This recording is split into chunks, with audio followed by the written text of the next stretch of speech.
আর আপনি তারেক জিয়ার কথা বললেন, দেখ এই খেলা আজ থেকে না। ইন্ডিয়া জিয়া পরিবারকে কোনোদিন তার হাতের মুঠায় নিতে পারে, এবং তারেক জিয়া যে কথাটা বলছে শুনে, সন্তানের চেয়ে মায়ের প্রতি দরদ পৃথিবীতে কারো হবে না। এবং আমি আমার কাছে এই বিষয়টা একটু অবান্ত, তারেক জিয়া কেন আসতেছে বা আসতেছে না এই নিয়ে আলোচনা করাটাই আমাদের উচিত, কারণ তিনি তার মা, এই সম্পর্ক আমার আপনার সবার চেয়ে ঊর্ধ্বে।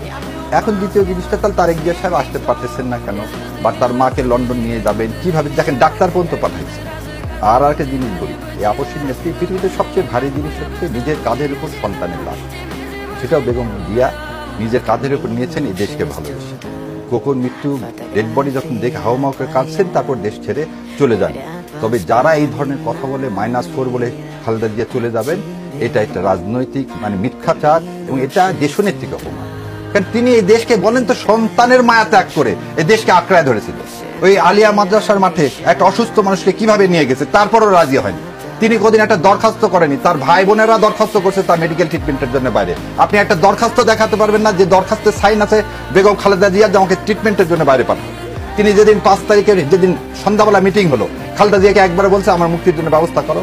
সারা দেশ বলছে তিনি আপসীর নেত্রী, তাকে পুরস্কৃত করো, যে সন্তানের চেয়ে দেশকে ভালোবাসছে।